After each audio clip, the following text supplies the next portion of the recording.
Hey everyone, I'm Holly from Hand Printed, and today I'm going to show you how to tape up your screens. So when you first purchase a screen, the whole of the mesh is completely open, which means that ink can get through any part of it. What we usually like to do when we start is tape over the edge of the mesh where it reaches the frame. This is so that if we put a paper stencil, there's no gap between the stencil and the frame for ink to get through, or if you're doing an exposed screen, there'll be a little gap from the photo emulsion to the frame that we need to close. We like to use parcel tape, this plastic parcel tape, to close our screens. You can use paper parcel tape too if you prefer, but it probably won't last as long on the screen. So you want to get a little bit of tape that's just a bit wider than one of your edges.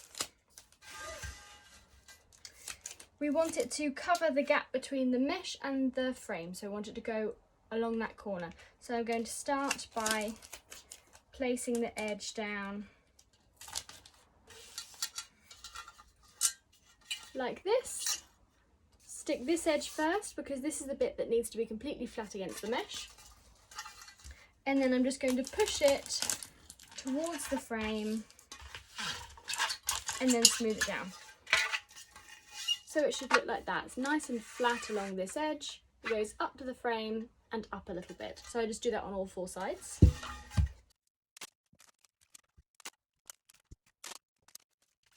So now the front of my screen is completely taped. All of these edges are nice and smooth and it goes up the frame. Now I'm going to turn the screen over and tape on the back. This side is a lot easier because it's completely flat. I preferably want to match up this edge here, so my tape will start here and overlap the frame a little bit.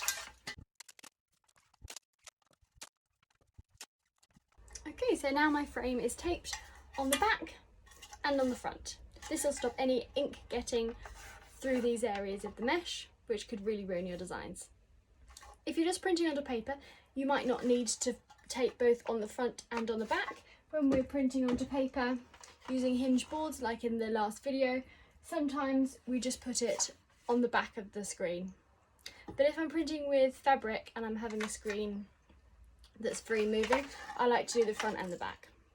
It's really important not to leave the tape on the screen too long, because the longer it's left, the more likely it is to leave a little bit of residue. So ideally, when you finish your printing session for the day, you can remove this tape. This is especially important if you've got any tape on the main area of the screen, if you need to block anything off. It's really important to take that tape off so you don't get any residue that could cause blockages. They're going to affect your screens later on. And it's as easy as that. Happy printing!